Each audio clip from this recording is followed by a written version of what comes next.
जय हिंद बच्चों, welcome back to our channel. आज की वीडियो में हम लोग पढ़ेंगे ह्यूमन आई के बारे में। तो चलिए वीडियो को स्टार्ट करते हैं। सबसे पहले हम लोग समझेंगे कि ह्यूमन आई में क्या क्या पार्ट्स होते हैं, किस पार्ट का क्या नाम है, उसका क्या फंक्शन है, ये सारा कुछ हम लोग देखेंगे। तो चलिए सबसे पहले हम लोगों को पता है कि ह्यूमन आई जो हमारा है वो क्या स्फेरिकल शेप का है। ठीक है, ह्यूमन आई का जो आउटर पार्ट होता है वो क्या होता है, कर्व की तरह होता है, जिसको हम लोग कॉर्निया के नाम से जानते हैं। ये कॉर्निया क्या होता है, ट्रांसपेरेंट एंड टफ होता है, जो कि हमारे आई को प्रोटेक्ट करता है। उसके बाद जो सेकंड पार्ट आता है उसे हम लोग क्या कहते हैं, एक्वस ह्यूमर। ये क्या होता है, एक लिक्विड वाला पार्ट होता है, इसमें एक्वस ह्यूमर नाम का लिक्विड स्टोर रहता है।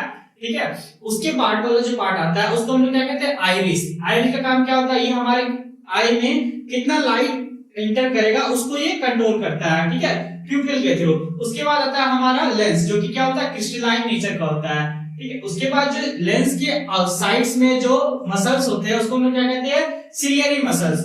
ठीक है, उसके बाद आता है आईज में हमारा विट्रियस ह्यूमर। उसके बाद वाला जो पार्ट होता है उसको हम लोग कहते हैं रेटिना।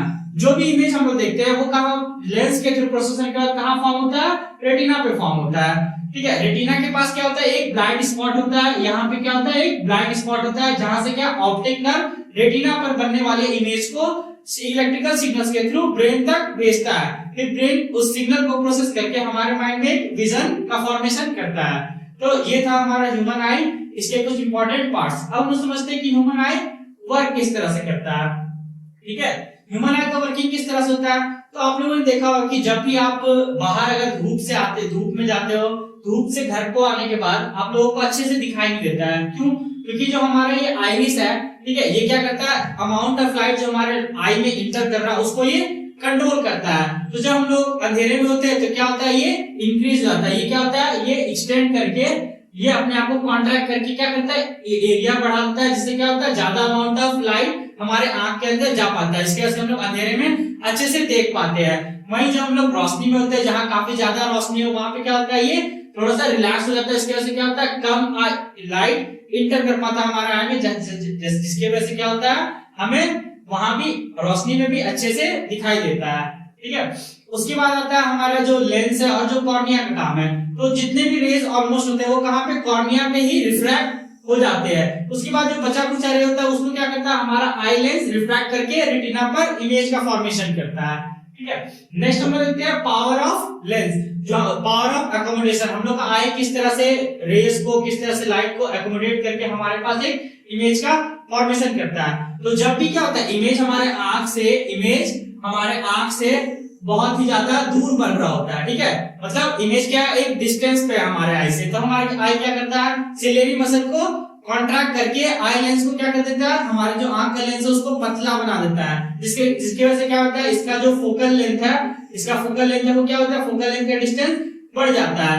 ठीक है, जिसकी वजह से क्या होता है, हम लोग डिस्टेंस वाले ऑब्जेक्ट को क्लियरली देख पाते हैं, है ना। और जब किसी पास के ऑब्जेक्ट को देखना होता है तो क्या करता है, ये हमारे आई के जो लेंस है उसको रिलैक्स करके सिलियरी मसल उसको मोटा कर देता है। इसके से क्या होता है, उसका फोकल लेंथ घट जाता है। अब देखो उसका फोकल लेंथ काफी ज्यादा पास आ गया है, जिसकी वजह से हम लोग नियर बाय ऑब्जेक्ट को भी क्लियरली देख पाते हैं। तो अगर ये सिलियरी मसल अगर अच्छे से फंक्शन नहीं कर पाता है तो हमें क्या होता है, देखने में दिक्कत होता है, क्योंकि फोकल लेंथ का एडजस्टमेंट नहीं हो पाता है।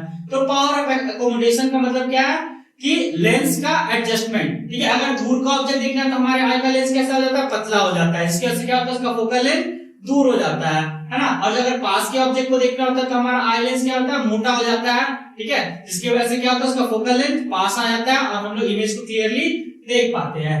नेक्स्ट हम लोग देखेंगे डिफेक्ट्स ऑफ विजन। अब हमारे विजन में बहुत तरह का डिफेक्ट्स आता है, जैसे क्या, सिलियरी मसल के वीकनिंग के बाद अगर कमजोर सिलियरी मसल है और वो रिलैक्स और स्ट्रेन अच्छे से नहीं कर पा रहा तो हमें देखने में दिक्कत होगा। और हम हमारे जो आई बॉल का साइज है वो बहुत अननेचुरल सा है तो हमें देखने में दिक्कत होगा। अगर कॉर्निया का जो सरफेस है, कॉर्निया का जो सरफेस इस तरह का होता है, अगर उसमें कोई अगर इरेगुलरिटीज आती तो हम लोगों को देखने में दिक्कत होता है। या तो बहुत बार आप लोगों ने सुना होगा एक्सीडेंट में कि किसी की रोशनी चली गई, उसमें एक्चुअली क्या होता है कि ये जो हमारा ऑप्टिक नर्व है, अगर ये ऑप्टिक नर्व किसी एक्सीडेंट या किसी चोट के कारण डैमेज हो जाता है तो विजुअली पार्शियली वो क्या होता है, विजुअली इंपेयर्ड हो जाते हैं, मतलब देखने में प्रॉब्लम होना स्टार्ट हो जाता है। तो बेसिकली हम लोग तीन तरह के डिफेक्ट्स ऑफ विजन पढ़ेंगे।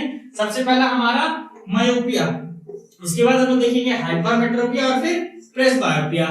तो चलिए देखते हैं मायोपिया क्या होता है। मायोपिया आंख की वो बीमारी है जिसमें हम लोग क्या कर सकते हैं, हम लोग पास की चीज को, कोई भी चीज जो हमारे पास है उसको हम लोग बहुत ही क्लियरली देख सकते हैं, लेकिन जो भी चीज हमारे आंखों से काफी दूर है, जो थोड़ा दूर है, उसको देखने में क्या होता है, प्रॉब्लम होता है। जैसे कि बच्चों को काफी दिक्कत होता है ब्लैक बोर्ड को देखने में, है ना।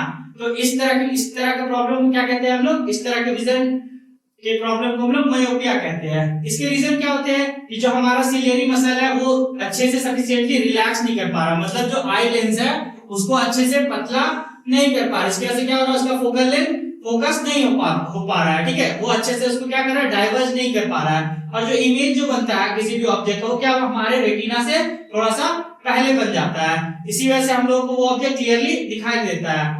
इसका दूसरा रीजन क्या है कि अगर आई बॉल जो है हमारे आंख का वो काफी अगर लॉन्ग है तो इस कारण से भी ऐसा होता है कि इमेज क्या है कि रेटिना पर फॉर्म होने की जगह रेटिना से थोड़ा पहले ही फॉर्म हो जाता है। इसके करेक्शन के लिए हम लोग यूज करते हैं क्या, डाइवर्जिंग लेंस, यानी कि हमारा कॉन्केव लेंस। कॉन्केव लेंस क्या कर रहा है, जो इमेज रेटिना से पहले बन जा रहा है उसको डाइवर्ज करके रेटिना तक पहुंचा देता है, ठीक है। इसके करेक्शन के लिए हम यूज करेंगे हमेशा कॉन्केव लेंस का। नेक्स्ट हम लोग देखते हैं हाइपरमेट्रोपिया।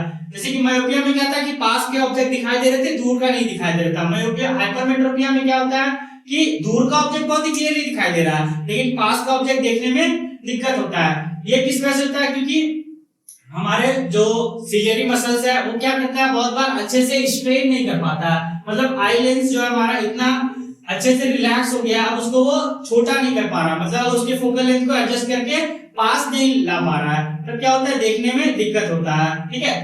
तो इस कारण से क्या होता है, जो भी इमेज रेटिना पे फॉर्म हो रहा था वो रेटिना के पीछे फॉर्म होना स्टार्ट हो जाता है, इस वजह से वो इमेज क्लियरली दिखाई नहीं देता है। इसका दूसरा कारण क्या हो सकता है कि आई बॉल जो किसी भी इंसान का वो काफी ज्यादा छोटा है, जिसकी वजह से जो इमेज रेटिना पे फॉर्म होना था वो रेटिना के पीछे फॉर्म हो रहा है। इसके करेक्शन के लिए हम लोग क्या करते हैं, कन्वर्जिंग लेंस का यूज करते हैं।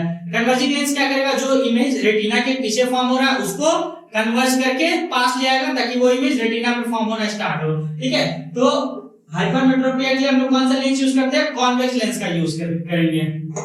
नेक्स्ट हम लोग देखते हैं प्रेसबायोपिया। प्रेसबायोपिया जनरली क्या होता है कि वो एजेड जो 40 प्लस के जो लोग होते हैं उनके साथ ही ये प्रेसबायोपिया का केस होता है।